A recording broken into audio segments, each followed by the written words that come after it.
Hello, good morning.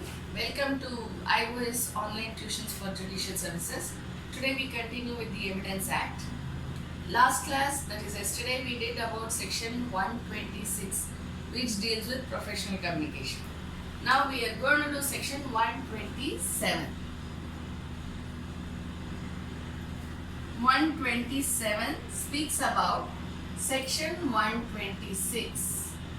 126 was about professional communications, right?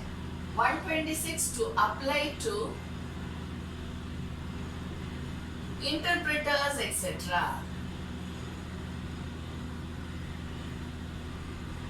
When we say interpreters, who are interpreters? When we were doing the topic of dumb witness, we read about who is an interpreter, the one who interprets the sign language and then gives the oral or written evidence.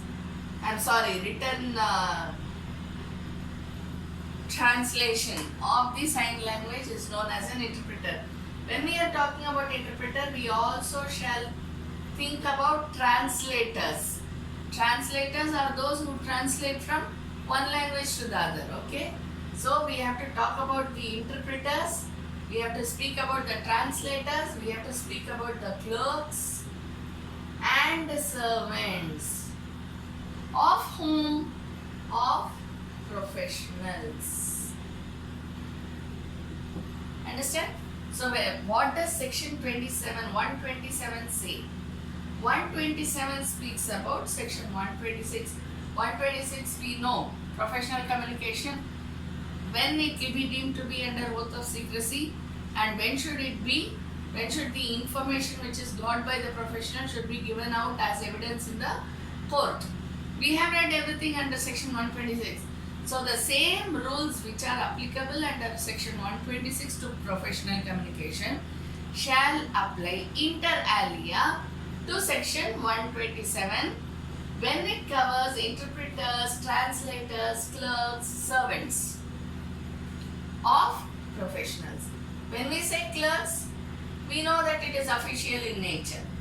When we say servants, we know that it is personal in nature.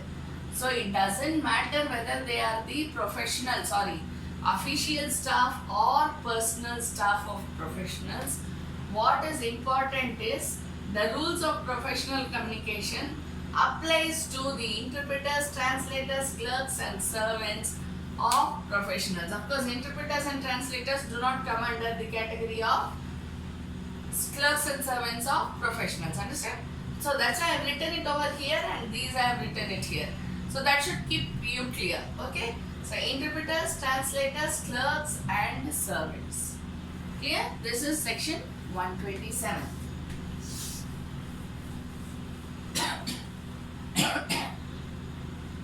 I'm sorry. We go on to section 128. Privilege not waived. Privilege not waived by volunteering evidence. Okay, what is the privilege? Privilege not to let out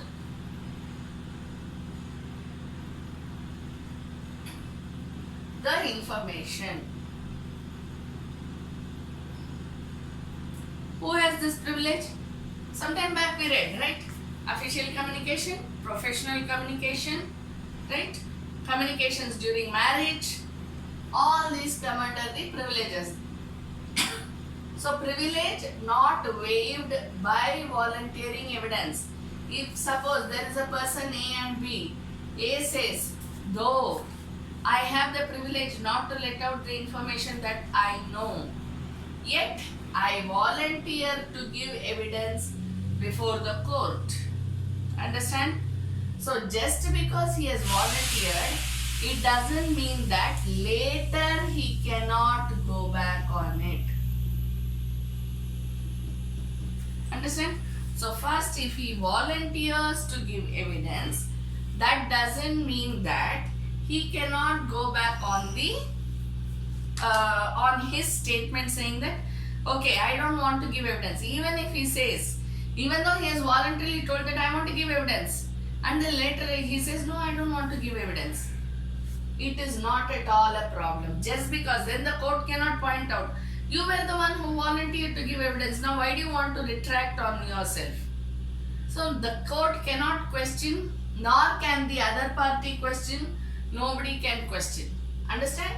So that is what we mean by volunteering evidence. A person who volunteers to give evidence can still take up the privilege, saying that I don't want to give evidence. Therefore, it is deemed as if privilege is not waived. Waived means what? Taken away, brushed away, right? So, we cannot say that the privilege has been brushed away just because he said that I volunteer to give evidence. He can use his privilege at any point of time. Okay, so that doesn't matter at all. We go on to the next section.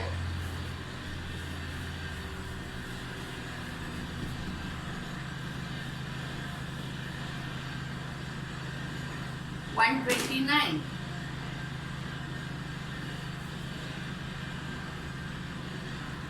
Confidential communication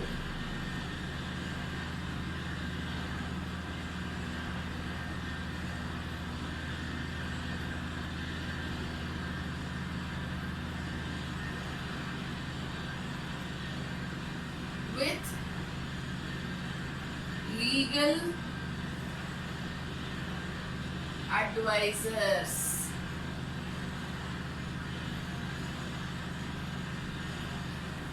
Okay, so here we are talking about confidential communications with legal advisors. Legal advisors, we are supposed to be under an oath of secrecy, right? So when any information is given out to a legal advisor, it comes under oath of secrecy. It is deemed to be confidential communication which is made. Okay, so he cannot be compelled.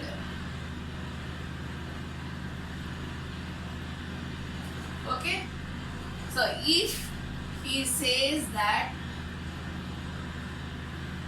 he cannot be compelled, therefore confidential communication with legal advisors, nobody can say that okay, you can let out the confidential communication. But if the legal advisor volunteers to give evidence, then he may be compelled to give evidence. Understand? If he is not volunteered to give evidence, nobody can compel him to give evidence. But if he volunteers, then the court may compel him to give the evidence or give out the information, whatever is the criteria out there. Okay? We go on to the next one, section 130.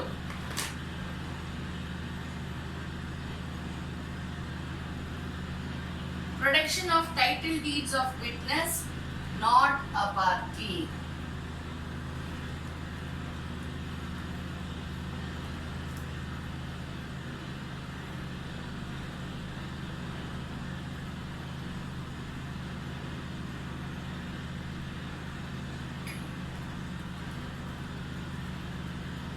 Not a party. So what are we talking about here? Title deeds. Title deeds give you regarding the property, am I right? So title deeds of witness, not a party. All of us know plaintiff, defendant, they are all the first witnesses. Witnesses for themselves, they are the first witnesses. So here, in that case, they become the parties. Right? But here we are not talking about the parties themselves, but we are talking about the parties' witnesses. Understand?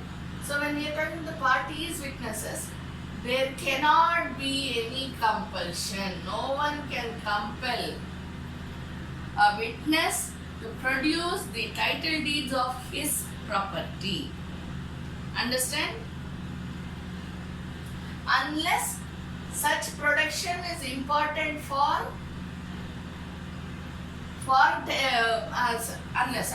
unless such production is important for taking into consideration the facts of the case. Okay. See, for example, if there is a case, say some encroachment case.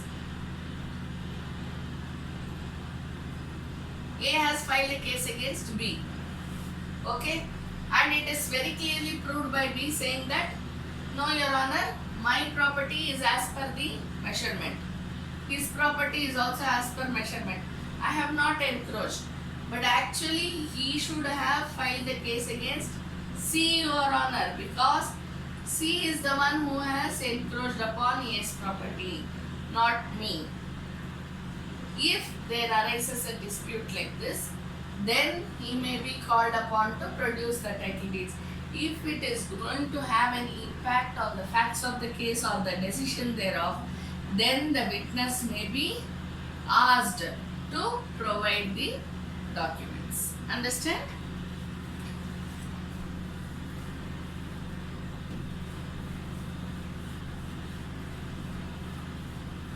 See, with this we read, we see CPC, CRPC, where the courts have the power to ask for production of documents. So you have to remember this section 130 when you are reading the CPC and CRPC provisions. Okay, now we go on to the next one, section 131. Production of documents or electronic records which another person having possession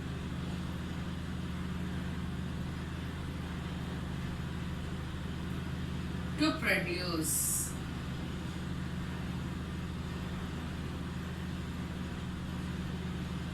See, last section we did about production of title deeds of witness who is not a party. So no witness can be compelled unless it is necessary for the facts of the case. Right? Here what we are talking about, production of documents or electronic records which another person having possession could refuse to produce. Could refuse to produce. Here what are we talking about? What is the status of production of documents when it is with another person and that another person has the right to refuse. We have production of documents which is in the possession of another person and that person has the right to refuse. Understand? So in this case, what happens is, again, he cannot be compelled to produce. See, when the court is not having the power to compel the witness itself not to produce, unless it is important for the case. What about the person who is not a witness also? It is some other person, third party. Not a party, not a witness. It's a third party. And he has a right to refuse. Right? So he cannot be compelled to produce the documents unless he volunteers.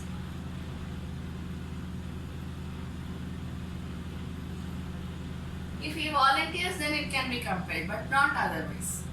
Okay? Clear? We move on to the next section. Section 132, which reads as follows. Witness not excused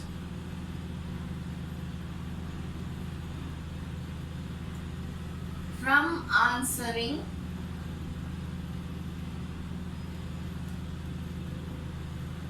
on ground that answer will criminate. Very important. Witness not excused from answering. There is a question which has been put forth to a person. Not a person, a witness witness. And he says, no, I don't want to answer this question. When asked, why don't you want to answer this question? The witness says, no, if I answer this question, he will not let it out, but he refuses to answer. And he knows very well that if he answers, then that answer will incriminate him. Incriminate him means what? It will make him an offender.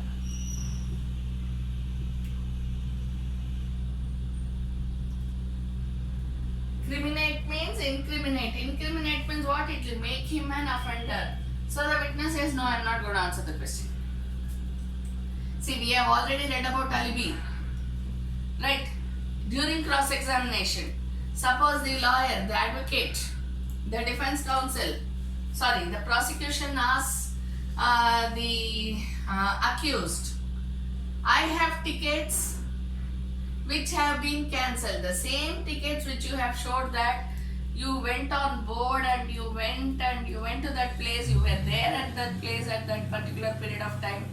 I have proof that you have cancelled those tickets and you are telling a lie by producing those tickets. Right? Suppose it's a train ticket, it is very easy. See, I have got the railway ticket and the TT has signed on it. Now, how do we know which TT has been there? Prima facie, it is good enough, right? So, I have tickets which you have cancelled, the same tickets which you have cancelled, and you were present in this place at this particular time, and I have eyewitnesses to prove it. I have CCTV cameras. Nowadays, that's very popular. CCTV camera, you have it even on the roads, right? So I have proof, I have CCTV camera footages. So when the person says all these things, then he cannot say that he cannot be excused from answering. No, I am not going to answer your question. Accused cannot tell this to the prosecution for the simple reason that he cannot say, oh my God, if I say yeah, I cancelled the tickets and I stayed back, then I will be made an offender. You can take simpler examples of false evidence. Simpler example of false evidence. Nobody will accept that the person has given a false evidence. If I am giving a false evidence, will I accept before the court that I have given? Never. Right? Because I am scared that it will incriminate me. Understand? So you can take any example that you want. And the person, suppose who accused is being cross-examined, and he refuses to say that he was there at that particular period of time. Why? Because he may become co-accused. There are so many such cases which you can take into consideration. Hence, the witness who knows that if he answers a particular question, it will incriminate him, he cannot refuse to answer it. Even if he says, no, I am not going to answer, please don't ask me this question. The court can compel that witness to answer the question. Understand? Provided it is this ground.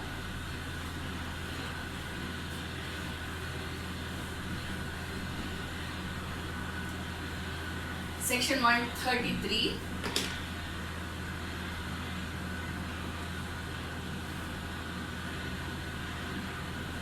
Accomplice.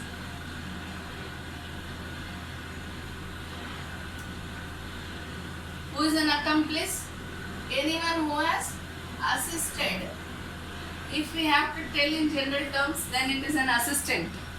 Okay? Anyone who has assisted at any stage. At any stage of an offense. We know the stages, right? Motive, preparation, behavior, right? Commission or non-commission of an offense is it is not necessary, but anyone who has assisted at any stage of an offense, such a person is known as accomplice. He, if incriminated, will be known as co-accused. If charges have been filed against him, if the FIR is filed against him, he shall be known as a co-accused. So when he is a co-accused, his evidence will be valid evidence. Right? Statement of co-accused is a valid statement. Right? So that can be treated as evidence. So same is the position of an accomplice.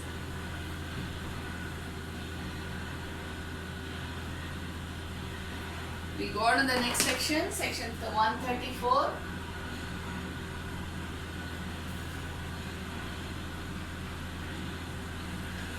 Number of witnesses, very simple.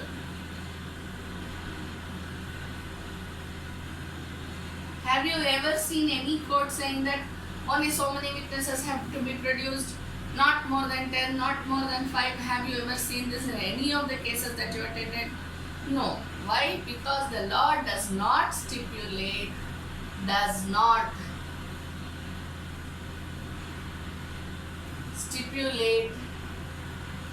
minimum or maximum number.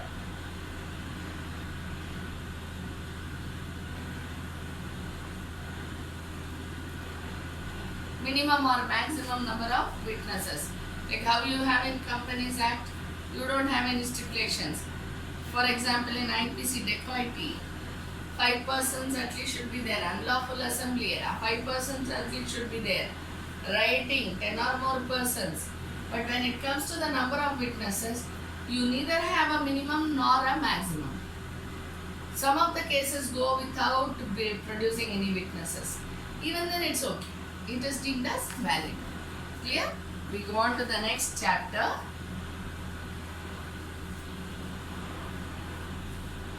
Chapter 10.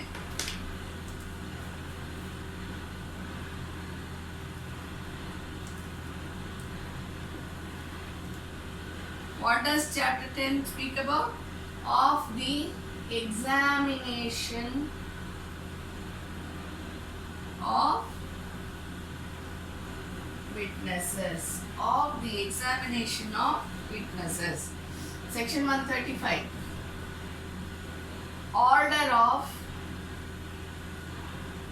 production and examination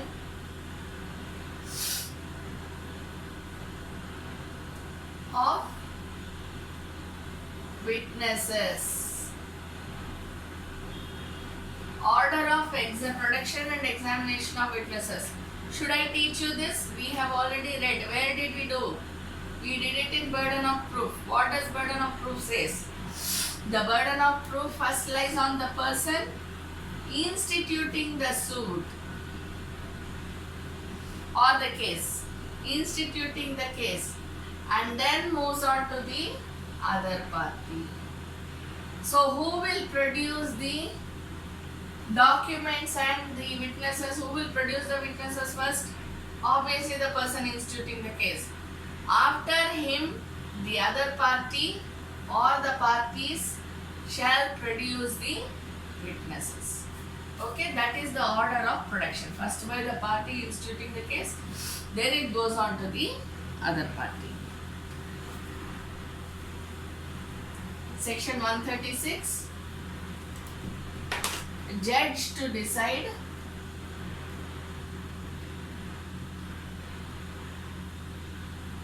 as to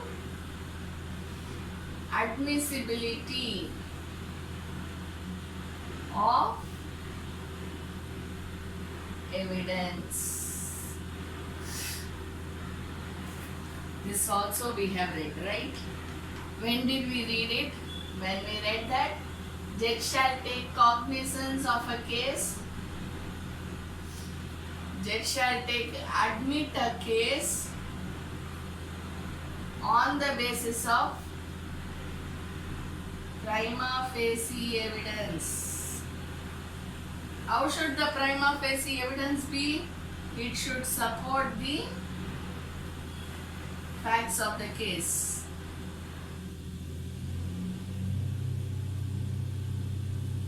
Suppose I have contended so many things, okay, but I am not providing prima facie evidence, primary evidence for some of the facts or all of the facts or something like that, or I'm sorry, the prima facie evidence that I have produced is not sufficient to prove sufficiently support the facts of the case. Sufficiently support.